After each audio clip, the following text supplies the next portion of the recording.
Sungai Ciliwung yang mengalir membelah Jakarta adalah pusat kehidupan bagi ratusan ribu manusia. Saya berjalan menyusuri gang-gang kecil di bagian kampung pulau yang belum tergusur.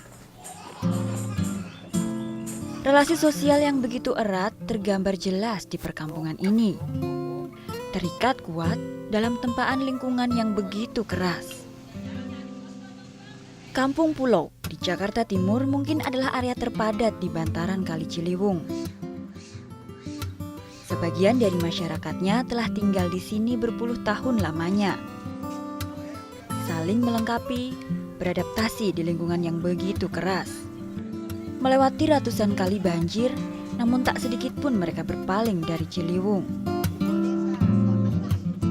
Tetangga kayak saudara, kayak saudara dan kayak orang tua sendiri kalau yang lebih tua. Kalau anak paling lebih muda kayak sebagai anak sendiri. Berarti dari lahir sampai sekarang nggak pernah tinggal di sini aja? Sini aja deh. Sudah turun temurun dari berapa generasi dia aja udah punya cucu banyak. Banyak orang memandang Ciliwung sebagai sungai penuh limbah, kotor, dan tercemar. Namun bagi masyarakat Kampung Pulau, aliran Ciliwung adalah segalanya, sumber kehidupan yang tak tergantikan. Beginilah pemandangan pagi hari di tepian Ciliwung di Kampung Pulau. Sekelompok ibu-ibu bergantian menggunakan aliran Ciliwung untuk kebutuhan rumah tangga. Saya menjumpai salah satunya. Namanya Ibu Ida. Bu Ida adalah satu dari ratusan penduduk Kampung Pulau yang masih sepenuhnya menggantungkan kebutuhan air pada aliran Ciliwung. Ibu, pagi Bu.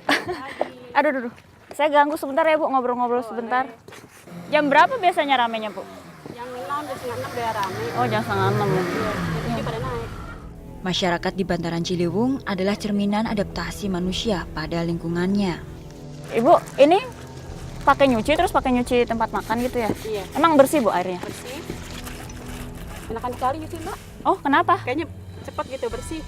Kalau yang nggak tahu makanya jijik ya. Iya. Bersih. Oh, bersih ya? Iya bersih. Kalau kita lihat kan airnya kotor Bu, ada sampahnya. Emang nggak gatal-gatal atau gimana Ibu? Enggak sih. Enggak. Udah biasa dari dulu. Kalau lagi kotor nggak nyuci. Kalau lagi kotor kan nih air got misalnya nih. Udah pada nggak nyuci di kali. Air got soalnya. Tapi kalau air lagi bening, pada mandi kali, pada nyebur. Usianya kini menginjak 40 tahun. Ida lahir dan bermukim seumur hidup di tepi Ciliwung. Ibu kenapa Bu betah tinggal di dekat sungai Bu? Di sini tuh gampang ngapain aja gitu Mbak. Ke rumah sakit deket, ke sekolah deket. Senangnya pada kumpul di sini gitu, dekat saudara, dekat orang tua.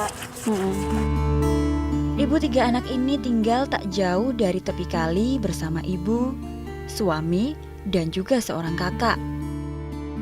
Di rumah kayu 2 lantai yang lapuk karena setiap tahun direndam banjir.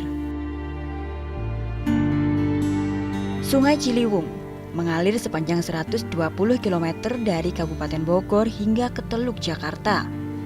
Kondisinya kini masuk kategori tercemar berat dengan 8 mg kandungan koliform yang artinya tidak lagi dapat digunakan oleh makhluk hidup. Namun, mengapa ribuan orang masih saja tak bisa hidup jauh dari Ciliwung? Terancam banjir, hidup berdesakan dan kini satu-satu digusur.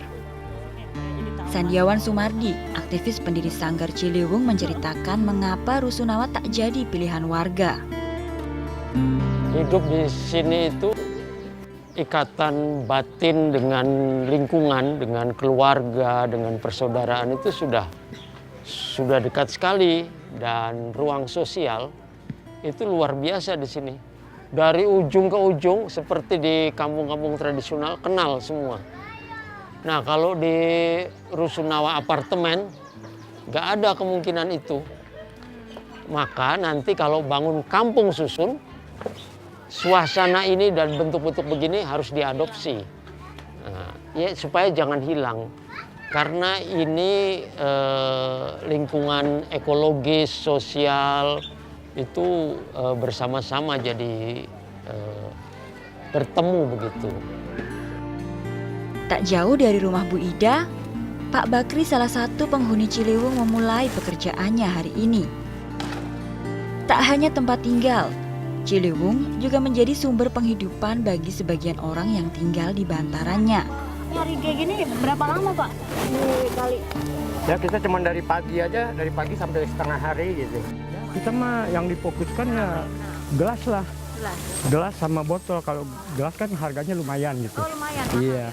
Kalau gelas per kilonya 7,5, 7.500. Kadang-kadang turun, kadang-kadang naik. Bagi Bakri, Ciliwung adalah ladang yang setiap hari menghasilkan rupiah untuknya menyambung hidup.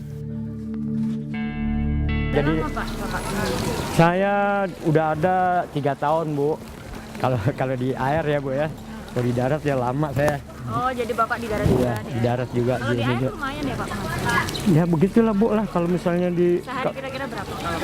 Kalau dulu aja waktu masih banyak pembuangan sampah tuh ya kita bisa dapat istilahnya 20 atau 30 itu setengah hari Bu ya.